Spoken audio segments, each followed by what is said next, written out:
on parle donc de l'actualité des entreprises et des introductions en bourse. Une séquence très chargée d'introductions en bourse sur le marché parisien, sur Euronext Growth, en l'occurrence, quand il s'agit de Neymar, qui va entrer en bourse pour une première cotation prévue le 15 juin prochain. Et sa directrice générale qui est à mes côtés en plateau, Chloé Claire. Bonjour et bienvenue. Bonjour. Merci beaucoup d'être avec nous. Je le disais en introduction, vous allez nous expliquer évidemment le business de Neymar, fondé en 2017, jeune société, une boîte d'ingénieurs, j'imagine, de data scientist, puisque vous êtes à la frontière de tout ce qui fait l'actualité du moment, la data intelligence au service de la transition écologique. C'est comme ça que vous présentez votre business, qui est peut-être un des business les plus contemporains qu'on puisse imaginer, Chloé. Tout à fait. Merci. En tout cas, Neymar, notre vision, c'est de décrire le monde physique par la donnée. Donc c'est véritablement la mission que nous sommes donnée et on le fait sur le bâtiment, les territoires et l'environnement. Et cela nous permet entre autres d'acter de véritables trajectoires de transition écologique, puisque la transition écologique, c'est véritablement se projeter dans le futur et essayer de mesurer les impacts des solutions qu'on met en place aujourd'hui. Donc avec nos data sur le bâtiment, nous pouvons mesurer différents scénarios et voir dans quelle mesure on est capable de se projeter dans cet avenir. Justement, là, sur cette matière première que sont les data, qu'est-ce que vous apportez à l'existant, Chloé? On a cette logique de KYC, connaître son customer, son client, ça c'est pour les métiers de service, les métiers de la banque, évidemment, avec en plus une législation, une réglementation très pointue sur ces questions-là. Ce KYC, vous l'étendez finalement au monde physique, voilà, comme vous dites, au bâtiment, à l'immobilier. Quel type de données est-ce que vous êtes capable de récolter aujourd'hui et pour quel type de service en face pour ceux qui sont les opérateurs ou ceux qui évoluent dans l'écosystème des bâtiments et de l'immobilier? Donc, chez Neymar, nous sommes en fait une entreprise de deep tech. Donc, ce que l'on fait, c'est fabriquer de la donnée. La donnée, chez nous, nous l'appelons attribut pour la séparer de la donnée brute que l'on utilise au départ, qui, elle, est de l'open data, donc la donnée publique, qui peut venir d'entreprises publiques, de territoires ou du gouvernement, par exemple. Et à partir de cela, cette donnée, elle est présentée sous de multiples formats. Donc, ça peut être des images, du texte, des bases de données tabulaires. Et nous, on va les transformer, les compléter à l'échelle du territoire, puisque c'est souvent très lacunaire, et les mettre dans une base de données entièrement liée entre elles. Donc, tous nos attributs sont liés entre eux grâce à la géolocalisation.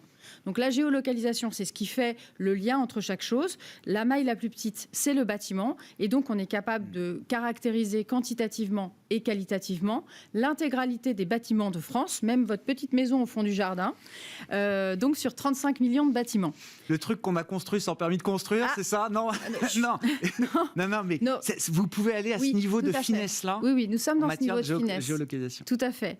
Et ensuite, il faut bien imaginer que les images que nous utilisons, elles ont un pixel de 30 cm. Donc, vous voyez, même la niche du chien, potentiellement. Oui. Voilà. Et donc, nos clients, ce sont toutes les parties prenantes du bâtiment. Et donc, vous l'avez dit, on les a séparés dans 3 verticales. Ce qu'on appelle Know Your Building, donc pour tous ces propriétaires fonciers, toutes les collectivités, tous les facility managers qui travaillent autour de cette connaissance du bâtiment et qui, justement, appliquent des solutions de transition écologique. La deuxième partie de clients, ce sont les clients qu'on appelle Know Your Risk. Ce sont des gens qui s'intéressent particulièrement aux performances et aux risques associés au bâti. Donc, ce sont les assureurs. Bien sûr, les propriétaires, les investisseurs de portefeuilles immobiliers. Bien sûr. Et nous dérisquons ces portefeuilles. Nous apportons vraiment une solution qui permet en fait d'évaluer son risque climatique dans chacun des scénarios possibles, qu'ils soient pessimistes ou optimistes. Et ensuite, d'en évaluer la problématique financière.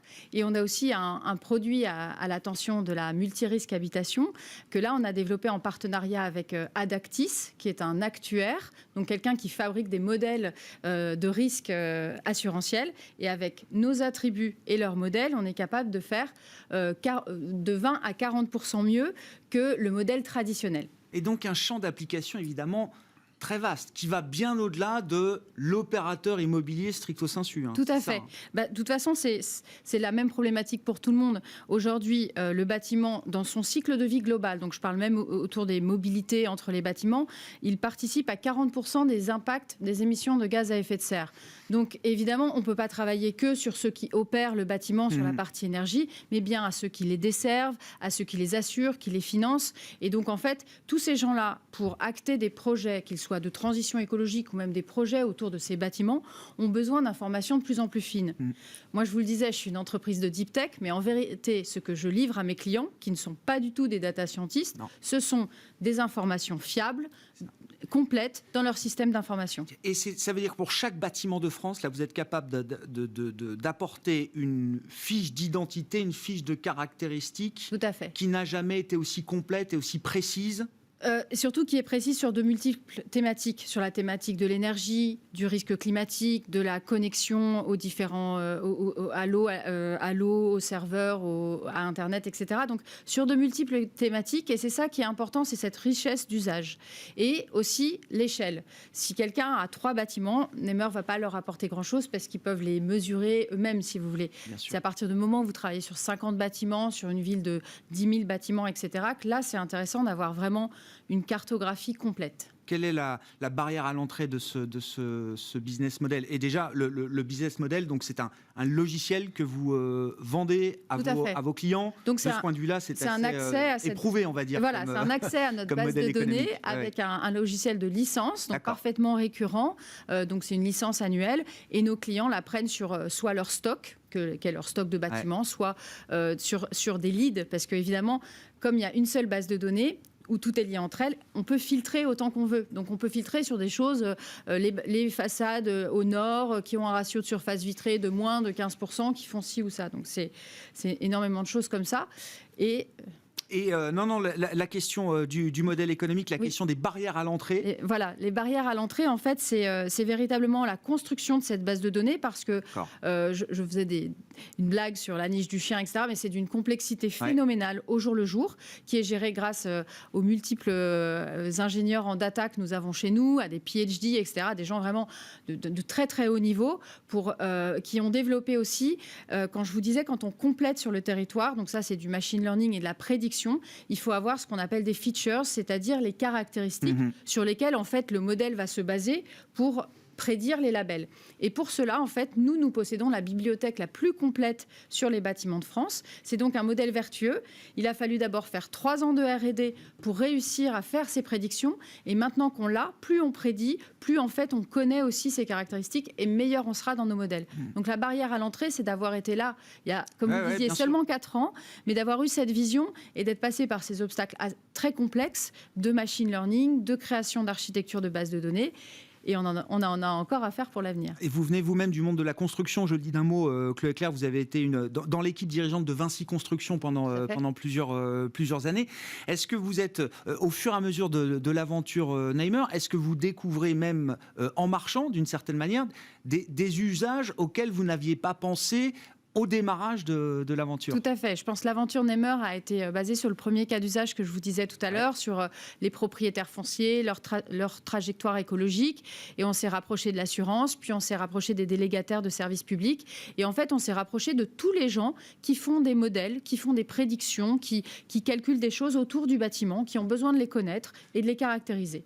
Et donc, en fait, c'est sans fin, et c'est on le disait tout à l'heure, l'objet de notre IPO, justement. Bon, introduction en bourse. Pour, alors, un mot, dire que vous allez lever autour de 8 millions d'euros, c'est ça, la cotation est prévue le 15 juin sur Euronext Growth. Oui, vous serez bien coté le 15 juin, je demande ça parce qu'il y a eu quelques petites opérations suspendues ces derniers jours. Vous avez tous les engagements nécessaires. Je vous le confirme, pour le moment, tout va bien. Le 15 juin. Tout à fait. 8 millions d'euros qui vont servir quoi? À développer, j'imagine, alors sur le plan de la R&D, sur le plan commercial aussi peut-être D'abord, ça va nous permettre de consolider cet avantage que l'on a fait en termes de cet avantage technologique. Vous avez levé un peu plus de 6 millions d'euros, c'est ça sur les... Non, pas du tout. Ça a été autofinancé par des projets. Autofinancé. Nous sommes aujourd'hui parfaitement autofinancés.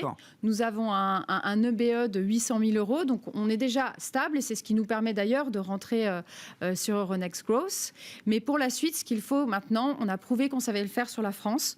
Nos attributs et nos outils, nos algorithmes sont réplicables à environ 75% sur d'autres pays étrangers. Donc, vous imaginez la vitesse à laquelle on peut aller chercher l'international. Nous, ce qu'on veut, c'est être ce champion de la data environnementale et du bâtiment pour l'Europe, pas seulement pour la France.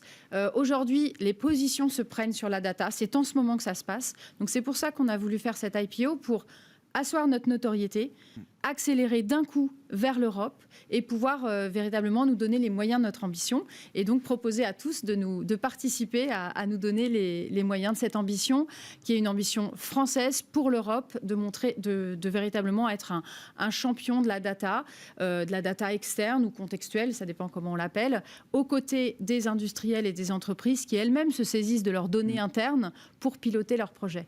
Quand je disais qu'il n'y avait pas de business plus contemporain que le vôtre, effectivement, on l'a bien compris. Merci beaucoup, Chloé Claire, d'être venue nous parler de Neymar et donc de cette opération d'introduction en bourse en cours. La période de souscription court jusqu'au 9 juin et la première cotation est donc prévue le 15 juin sur Euronext Growth. On se retrouve ce soir en direct à 18h30 sur Bismart.